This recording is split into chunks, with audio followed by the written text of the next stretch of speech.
আজ আমি 24 ঘন্টা থাকতে চলেছি এই আন্ডারগ্রাউন্ড রুমে। গাইস রাতে সার্ভাইভ করতে কি দেখলাম আমি। গাইস আমি চলে এসেছি আন্ডারগ্রাউন্ড সিক্রেট রুমের ভেতর। আর আমার ব্যাগে কি নিয়ে এসেছি দেখো। আমি সকালের নাস্তার জন্য এক কৌটো বিস্কুট আর একটা লেস আর একটা বিঙ্গো টেড়ে মেরে, আর তার সাথে একটু নিয়ে চলে এসেছি পানি। বিঙ্গো টেড়ে মেরে আর বিস্কুট খেয়ে সকালের নাস্তাটা আপাতত করে নিলাম। আন্ডারগ্রাউন্ড রুমে থাকতে থাকতে আমার খিদে পেয়ে গেল। তখন দেখছি দুপুরের লাঞ্চটা আমার বউ নিয়ে এসেছে। চলো দুপুরের লাঞ্চটা খাওয়া যাক। তো দেখা যাক খাবার মেনুতে কি আছে।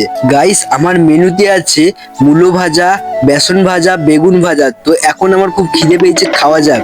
গাইস আমার খাওয়া কমপ্লিট। গাইস এরপর খেয়ে দিয়ে আমার খুব ঘুম পাচ্ছে। তো এরপর আমি ভাবছি ঘুমাবো। তো আমার কাছে তো কোনো বালিশ নেই, ভাবলাম ব্যাগটা আছে, ব্যাগটাকেই বালিশ করা যাক। চলো গাইস এখনকার মতো একটু ঘুমাই। গাইস আমি ঘুমাচ্ছিলাম, তো পায়ের আওয়াজ পেলাম। তো পায়ের আওয়াজ পেয়ে বাইরের দিকে যা দেখলাম তা বিশ্বাস করার মতো নয়।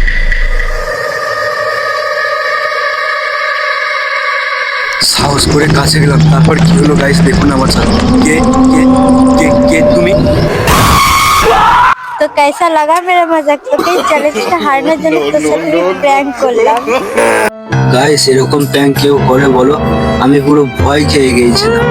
আর এই ভিডিওটা কেমন লাগলো অবশ্যই কমেন্টে জানাবেন। আর নেক্সট চ্যালেঞ্জ কি দেখতে চান কমেন্টে জানান। টাটা।